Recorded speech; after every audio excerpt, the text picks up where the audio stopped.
Hello viewer, আসসালামু আলাইকুম। আমাদের আত্মীয়স্বজন, আমাদের প্রতিবেশী কিন্তু আমাদের জন্য বেদনা বা দুঃখের কারণ হয়ে দাঁড়ায়। আজকে এ বিষয়ে কথা বলবো, সঙ্গে আমি প্রভাষক ইফতিখার আহমেদ রতন। একদা একজন জ্ঞানী ব্যক্তি গৌতম বুদ্ধর কাছে এসে বললেন, মহাত্মা, এটা কি সত্য যে আমাদের আত্মীয়স্বজন, আমাদের প্রতিবেশী আমাদের জন্য দুঃখের কারণ হতে পারে? গৌতম বুদ্ধ কিছু সময়ের জন্য চুপ থাকলেন। তারপর তিনি বললেন, অবশ্যই। অনেক সময় আমাদের আত্মীয়স্বজন, আমাদের প্রতিবেশী আমাদের দুঃখের জন্য কারণ হয়ে দাঁড়ায়। তখন ওই জ্ঞানী ব্যক্তি আবার গৌতম বুদ্ধকে জিজ্ঞাসা করলেন, এটা কিভাবে সম্ভব? তখন গৌতম বুদ্ধ বললেন, এটা হয় মূলত হিংসার কারণে। যখন আমাদের আত্মীয়স্বজন বা আমাদের প্রতিবেশী আমাদের উন্নতি দেখে তারা সহ্য করতে পারে না, যেহেতু তারা এই জায়গায় আসতে পারেনি, তারা পরিশ্রম করেনি, তারা চেষ্টা করেনি, সেজন্য আমরা যখন একটি ভালো পর্যায়ে পৌঁছাই, এই জন্য আমাদের প্রতিবেশী এবং আত্মীয়স্বজন অনেক সময় এটাকে হিংসার চোখে দেখে থাকে। তো গৌতম বুদ্ধ তখন বললেন, দেখো, আমি তোমাকে একটি গল্প বলছি, এই গল্পের মাধ্যমে তুমি বিষয়টা খুব পরিষ্কারভাবে জানতে পারবে। একদা বনের কাছেই একটি কুঁড়ে ঘরে একজন লোক বসবাস করত। সে ছোটোখাটো কাজ করে সে তার জীবিকা অর্জন করত। হঠাৎ করে সে তার কাজ হারিয়ে ফেলেছে, সে বেকার হয়ে যায়। কিভাবে সে জীবিকা অর্জন করবে, পথ খুঁজে পাচ্ছে না। তিনি কি করলেন, একটি বনে আসলেন, পাশের বনে আসলেন। আসার পরে তিনি দেখলেন বনে প্রচুর গাছপালা। তখন তিনি চিন্তা করলেন, এই গাছপালাগুলো আমার জীবিকার খোরাক হতে পারে। তার হাতে একটা কুড়াল ছিল, কিন্তু কুড়ালের হাতল ছিল না। তো তিনি চিন্তা করলেন, আমি এই গাছগুলো কেটে যদি বাজারে বিক্রি করি, তাহলে আমি ভালো পয়সা পাবো। তো লোকটির হাতে কুড়াল দেখে গাছগুলো নিজেদের মধ্যে বলাবলি করলো, দেখো, এই লোকটি আমাদেরকে ক্ষতি করার জন্য আসছে। আমরা কি সুন্দর আনন্দে ছিলাম, আরামে ছিলাম, নিজেদের মধ্যে সব কিছু শেয়ার করতাম, সে এখন আমাদেরকে ধ্বংস করার জন্য আসছে।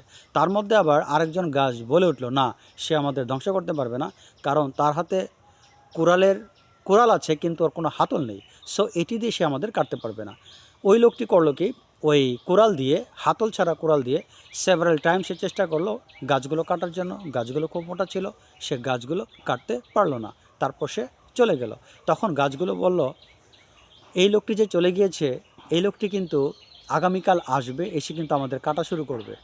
ঠিকই ওই লোকটি কী করলেন, ওই লোকটি যখন ওই বাগানটাকে ত্যাগ করে বাসা যাচ্ছিলেন, ওই বন থেকে তিনি যখন বাসায় ফেরত আসছিলেন, তখন কিন্তু উনি ওই বনে পড়ে থাকে একটি ডাল বা একটি গাছের কাণ্ডকে তিনি সাথে নিয়ে গেছেন। ওই কাণ্ড দিয়ে তিনি কিন্তু, ওই ঢাল দিয়ে কিন্তু তিনি ওই কুড়ালের হাতল বানাবেন। তো ওই ঢালটা কিন্তু বা ওই ইয়েটা কিন্তু, কাণ্ডটা কিন্তু বাগান থেকে নেওয়া হয়েছে। যাই হোক, ওই লোকটি পরের দিন আসলেন। ওই বাগান থেকে বা ওই বন থেকে সংগৃহীত যেই ইয়েটা ছিল, কাণ্ডটা ছিল, সেই কাণ্ডটা দিয়ে সে কিন্তু কুড়ালের হাতল বানালো। এবার কিন্তু সে সুন্দর করে গাছগুলো কাটা শুরু করলো। তখন গাছগুলো বলা শুরু করলো, দেখো, গতকাল এই লোকটি কিন্তু আমাদেরকে কিছু করতে পারেনি, আজকে কিন্তু সে আমাদেরকে হত্যা করছে। আর এর প্রধান কারণ কিন্তু আমরাই। কেননা সে যেই হাতলটি নিয়েছে, কোরালের যে সে হাতলটি পেয়েছে, এটি কিন্তু আমাদের বাগান থেকে এসে সংগ্রহ করেছে। এটি আমাদের কোনো না কোনো গাছের কাণ্ড থেকে সেটা সংগ্রহ করেছে, যার দিয়ে সে কোরাল বানিয়ে আজ আমাদেরকে হত্যা করছে।